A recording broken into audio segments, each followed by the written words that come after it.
Welcome guys. இது உங்கள் துருகர்ணி vlogs. இன்னைக்கு நம்ம சேனலில் என்ன பார்க்க போகிறோன்னா, பேபி ஜாக் ஃப்ரூட்டை வச்சு 65 ரெடி பண்ண போகிறோம். வாங்க பார்க்கலாம். அதுக்கு நான் ஒரு பலாக்காய் எடுத்திருக்கேன். அதை சின்ன சின்ன பீஸாக கட் பண்ணி எடுத்துக்கலாம். நான் ஒரு பாத்திரத்தில் அந்த கட் பண்ண பேபி ஃப்ரூட்டை எடுத்து தண்ணியில் போட்டிருக்கேன். அது கூட கொஞ்சம் மஞ்சளும் உப்பும் போட்டு கொஞ்சம் வேக வச்சுக்கலாம். இப்போ ஓப்பன் பண்ணி பார்க்கலாம். பேபி ஃப்ரூட் வெந்துடுச்சு. ஒரு பாத்திரத்துக்கு மாற்றிக்கலாம்.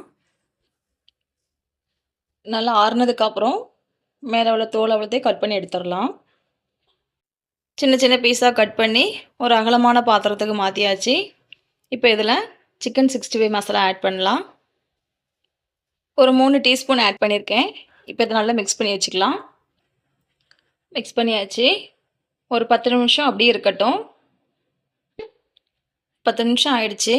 இப்போ நம்ம அதில் கார்ன்ஃப்ளவர் மாவு சேர்த்துக்கலாம். நான் ஒரு 3 டீஸ்பூன் சேர்க்க போகிறேன்.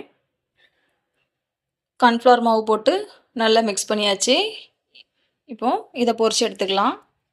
அதுக்கு நான் ஒரு கடாய் எடுத்திருக்கேன். கடாயில் கொஞ்சம் ஆயில் விடலாம். ஆயில் ஊற்றியாச்சு. ஆயில் நல்லா ஹீட் ஆனதுக்கப்புறம் நம்ம வச்சுருக்கிறத ஒன்று ஒன்றா போட்டு பொரிச்சு எடுத்துக்கலாம்.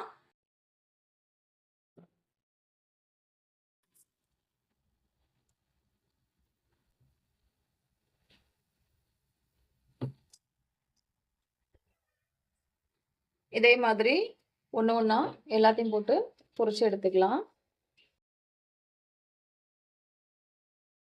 அவ்வளோதாங்க, பேபி ஜாக் ஃப்ரூட் 65 ரெடி ஆயிடுச்சு. இதே மாதிரி நீங்களும் வீட்டில் ட்ரை பண்ணி பாருங்கள். ட்ரை பண்ணி பார்த்துட்டு மறக்காமல் எனக்கு கமெண்ட் பண்ணுங்கள். இந்த வீடியோ உங்களுக்கு பிடிச்சிருந்துச்சுன்னா என்னோடய சேனலுக்கு லைக் பண்ணுங்கள், ஷேர் பண்ணுங்கள். தேங்க்யூ.